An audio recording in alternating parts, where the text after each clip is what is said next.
All right, so today we're walking through this 4-day sweep overview, and I want to slow this down a little because a lot of people rush this process, and that's usually why it doesn't work for them. This isn't about clicking buttons fast, it's about setting the file up correctly, so when you challenge items, the system has no choice but to respond. The first thing you'll notice in this guide is that it starts with freezing bureaus, and this part is not optional. Freezing Equifax, Experian, TransUnion, and the secondary bureaus is what locks the file in place. Think of it like pausing the system so nothing updates, refreshes, or moves while you're preparing everything else. You'll also see it talks about freezing secondary databases like LexisNexis, Innovis, SageStream, and ChexSystems.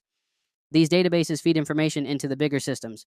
If they're still open, data can keep circulating while you're trying to clean things up. Freezing them first gives you control. Once everything is frozen, the guide moves into pulling fresh reports, and yes, these reports cost money. That's normal. The reason you need fresh reports is because you want the most up-to-date snapshot of what's actually reporting right now, not last month, not last year. Accuracy matters here. As you scroll, you'll see it explains how to organize negative items in your notes.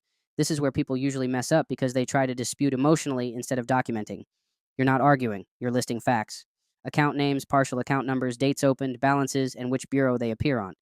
That organization is what makes the next step powerful. Now, this part right here is extremely important, so I'm going to say it clearly. You must have your social security card, not a screenshot, not a blurry photo, not I'll find it later. You need the actual social security card because it's one of the core documents that gives this process weight. Without it, everything downstream becomes weaker.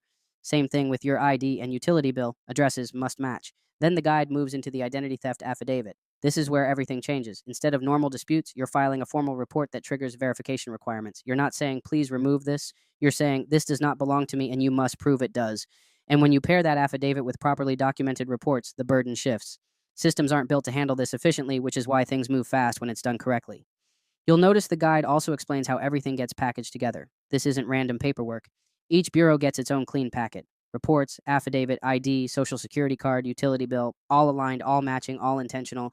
That structure matters more than people realize. There's also a section talking about notarization. This part isn't mandatory, but it's strategic. Notarizing tells the bureaus you're serious and that you're willing to stand behind what you're submitting. It removes excuses, it removes delays, it removes we didn't receive it conversations. Then we get into shipping, priority shipping, correct bureau addresses, and tracking.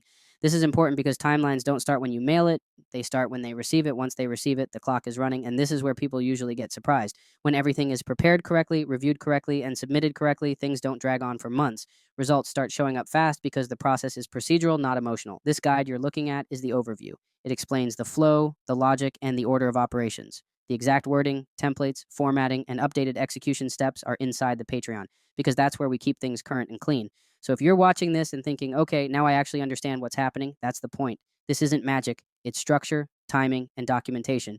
And if you want the full breakdown, the templates, the updated methods, the exact formatting, and how to avoid common mistakes, the Patreon link is in the description.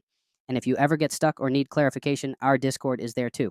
And real quick, I want to clear something up about the Patreon because I know people always ask about this. When you join the Patreon and you've been a member for at least 2 months, you're not just getting the guides and walkthroughs, you'll also qualify for one free sweep per month. That means after your 60 days as a Patreon member, every month you're eligible to have a sweep done for you without paying extra for it. It's included as part of being in the community. So some people join just for the information, some people join because they want help running the process, and some people join because they want both. Either way, the Patreon is where the full system lives, the guides, the updates, and the monthly sweep benefit once you're past that initial period.